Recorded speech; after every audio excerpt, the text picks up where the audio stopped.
My digital body language chickens. Aren't you so sad, but also excited that this is our last tent pole for now? This might be the tent pole for me that started almost all of this. This is weaved through everything. This has very much so been my experience with the iPhones and smartphones and all these devices the past couple of years. I've taught this term to a few friends of mine, so let's get straight into it. How many people's close friend stories are you on that you don't see in a given month, 3 months, 6 months? People you've spoken to twice, met at a party, or people that maybe you are friends with, but you're just like, I don't think you're my close friends. Because I am on so many people's close friends that while I'm honored, I'm also just like, whoa, I don't really know anything about you. Do you know anything about me? Like, this is sort of bizarre.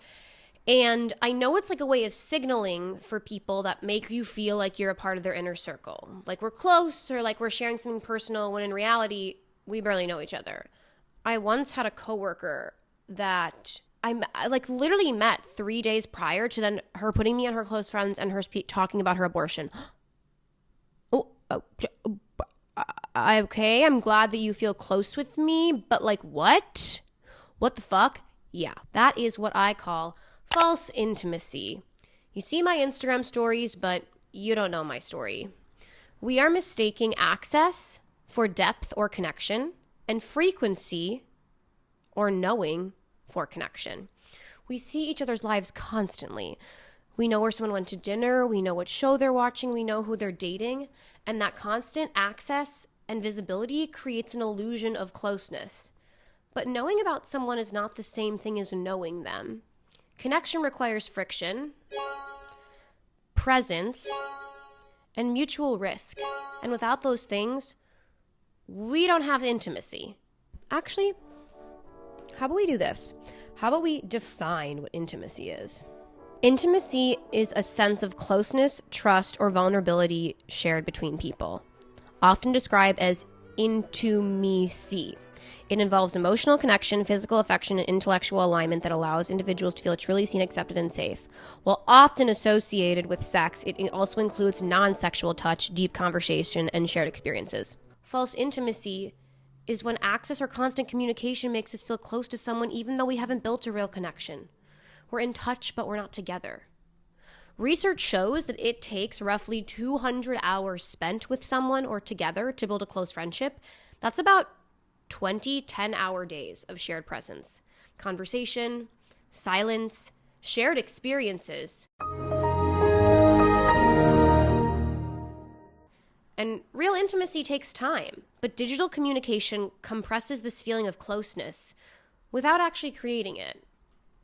I'm taking a breath. This is the loneliness epidemic. All of these temples all are woven in with each other. These examples, you could skew them a different way when you want to look at perception versus power versus attention. Like, all of these are discussing why and how human beings are having a hard time being human being and connecting. So, false intimacy. Story likes and DMs are such ways of false intimacy and false connection. And maybe I shouldn't be using the term false, but it's like faux connection. It just doesn't really have, it's not profound. Like, what do they know about you? Have they sat in silence with you? Have they attended an event with you? Do you have a shared experience? No. Once again, I'm coming back to dating apps. On apps like Hinge and Tinder, you can exchange Raya, all of these. You can exchange messages for weeks. You might learn someone's favorite music, their childhood stories, or a dream, or what they're looking for. I mean, you kind of never learn any of this, but I'm being optimistic. But until you actually share time together in the real world, the connection exists mostly in your perceived narrative and their perceived narrative, and those might be two different things. And that's confusing because it's real, but it isn't, which brings me to the topic of pen pallers. I have dealt with so many fucking pen pallers, one in particular, that it literally rewired my brain, confused the shit out of me. People that you text all day long, send pictures to, maybe you even talk on the phone, but you never spend time in person. What does that mean? And what is that for? Like, you say good morning, you share random thoughts, you have inside jokes, but you rarely spend time in person? That rhythm of communication creates a feeling of closeness when real intimacy hasn't been shared. And this brings me back to this idea that our iPhones do generate connection, right? People are longing for third spaces, longing for people to connect with. I mean, I was even reading about Brockhampton and like how they formed through being online and on web forums. I'm not trying to dismiss that the internet, I'm not trying to say the internet's totally bad. It's not. And it's here. But that's why I'm talking about this, because we need to get our media literacy and our digital understanding in check. These terms need to be spread. Tell them at your next dinner party. Tell them on a date. Get people aware of their digital body language, because we are hurting other people by not being aware of what our digital communication is. Digital visibility creates emotional stakes in relationships that might not exist. People have always had their own lives when being a friend to you and dating you. You saw each other when you saw each other. You weren't aware of their every move that you could be involved in. Because we have this access that's constantly available, when somebody's not using it to connect or communicate with you, that feels like a hit. You're like, well, they're on their phone, so why aren't they talking to me? Girl, there's a lot of life happening. Parasocial relationships. Oh my God, where you know everything about a podcast host or a YouTuber or a celebrity, their voice becomes familiar, they feel like they're a part of your life, but the relationship is one directional. Like, you know them, they don't know you. My sister and I literally call Devin Lee Carlson Devin, and just like as if she's a friend. I call Justin Bieber Justin. I had another male celebrity that I knew that his type was like petite brunettes, and there was a period of time where I genuinely felt rage in my body that he wasn't dating me. Girl, what?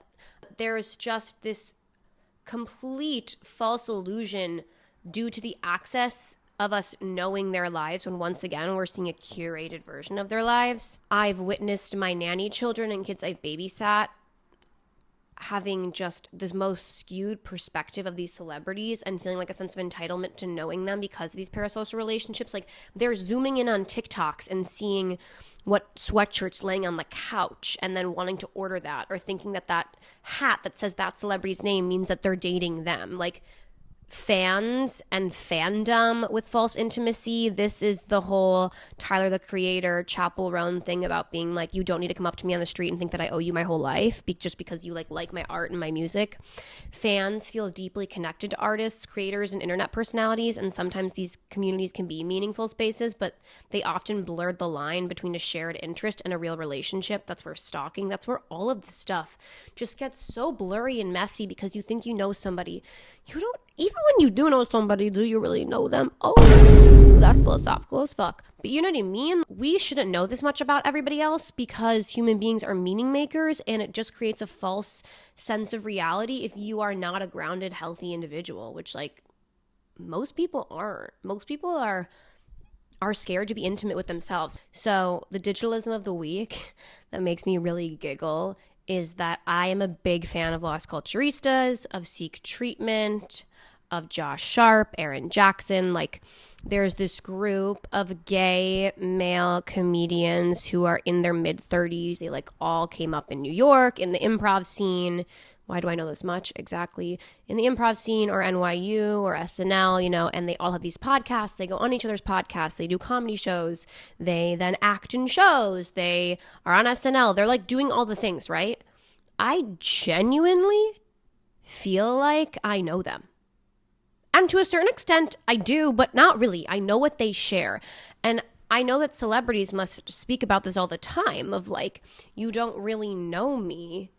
You just know what I put out there. Like, I wrote after I went to see Josh Sharp's one-man show, which was so funny, ta-da, this fall, I wrote a note in my notes app that was literally like, it's so unfair that I've followed your fandom for years and I don't have a blunt rotation with you all. Like, they are my dream blunt rotation. I think I'm entitled and deserve to smoke up with them. There's so many of them. Julio, like, I know all their weaving in their paths because I have access to all of their art and performance and pieces they've put out there. So I think I know their inner dynamics when I don't. I don't. People say modern dating and friendship feel harder than ever, but it's not because we have fewer ways to communicate. It's because we've become surrounded by simulations of connection. Real intimacy can feel almost uncomfortable now. It's too serious, it's too vulnerable, it's too intense. But that depth isn't excessive. It's just what real connection has always required. Like, we're all having sex before knowing where someone went to high school. And that's sort of just the way that our generation and we've moved. But how wild is it that the thing of somebody entering you or you touching them or sharing this chemical relationship. And look, I'm not trying to say sex, like, you should have sex. You should do whatever you want. Trust. I've been in the streets. The reason that people are feeling unfulfilled in dating is because you're having sex, but you're not having intimacy. I used to work for this audio erotica startup app, Quinn. We love Quinn. And one of the best things I learned while I was working there was the brain is the largest sex organ.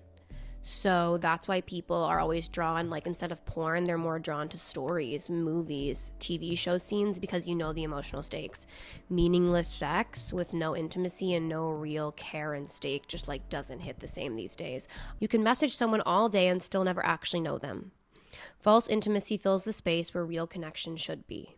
I challenge you all to, the next time you make an assumption based on something you see on social media or the way somebody texted you, maybe you ask for clarification, or you ask to meet up with them in person or to hang out in real life. Continue to DM me and share with me your digital body language experiences. So thank you for being here. Thank you for listening to these tent poles. I appreciate your support. Like, subscribe, share, comment, do all the things.